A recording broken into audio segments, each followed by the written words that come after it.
دیکھو گھر میں لیپا پوتی کرنا، چکی چلانا، آٹا گوندنا، بچوں کو پالنا، چرخہ چلانا، یہ سارے طریقے سیدہ فاطمہ الزہرا کے ہیں رضی اللہ تعالیٰ عنہ، یہ سارے طریقے حضرت فاطمہ کے۔ اب تو خیر شہزادیوں کا کوئی حساب ہی نہیں، ہر باپ کی بیٹی شہزادی ہوتی ہے، ہونی بھی چاہیے، لیکن ذرا سی بات پہ لوگ دکھتے ہیں، کہتے ہیں دیکھو جی بچی کو کام بڑا کرنا پڑتا ہے۔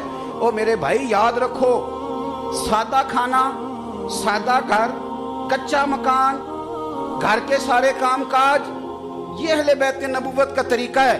اور پڑھو بخاری شریف، سیدہ فاطمہ الزہرا رضی اللہ تعالیٰ عنہ حاضر بارگاہ ہوئی، یا رسول اللہ صلی اللہ علیہ وسلم کام کر کر کے ہاتھوں پہ چھالے پڑ گئے، بتاؤ مجھے اتنا غریب ہے کوئی اس مجمع میں جس کی بیٹی اتنا کام کرے کہ چھالے پڑ جائیں؟ پھر بھی سارے دکھی ہیں، پھر بھی تعویذ لیتے پھرتے ہیں کہ بیٹی بڑی تکلیف میں، چھالے پڑ گئے یا رسول اللہ یہ۔ اور حضرت فاطمہ کو مولا علی نے کہا فاطمہ اب تیری مشقت دیکھی نہیں جاتی، حضور کی بارگاہ میں غلام آئے ہیں، کہ غلام ملے تو تیرا کام میں ہاتھ بٹائے گا، ہم باتیں پڑھتے سنتے ہو، کبھی غور کرو کہ یہ پہلو ہمارے لیے کیا چھوڑتی ہیں۔ سیدہ پاک نے چھالے دکھائے، میرے کریم محبوب علیہ السلام نے کیا فرمایا؟ فرمایا فاطمہ 33 بار سبحان اللہ پڑھا کر، اور 33 بار الحمدللہ پڑھا کر، اور 34 بار اللہ اکبر پڑھا کر۔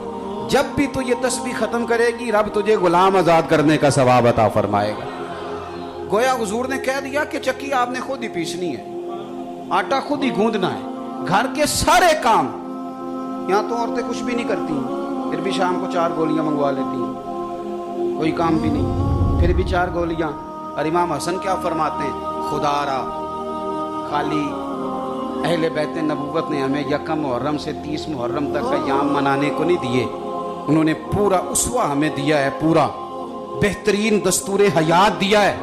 اگر گھر بنانا ہے، چلانا ہے اور بسانا ہے اور آباد کرنا ہے تو اہل بیت نبوت کا گھر دیکھو، رسول کریم صلی اللہ علیہ وسلم کی ازواج کے مکانات اور ان کے گھر دیکھو۔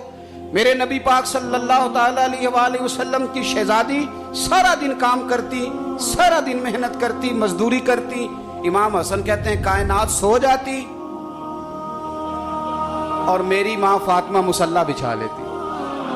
سارا دن کام کیا، سارا دن ڈیوٹی کی، سارا دن مشقت، دنیا سو گئی اور سیدہ نے مصلی بچھا لیا۔ پہلی بات تو فقیری، سادگی۔ آپ یقین کریں سادہ زندگی آسان ہوتی ہے، سادہ زندگی آسان۔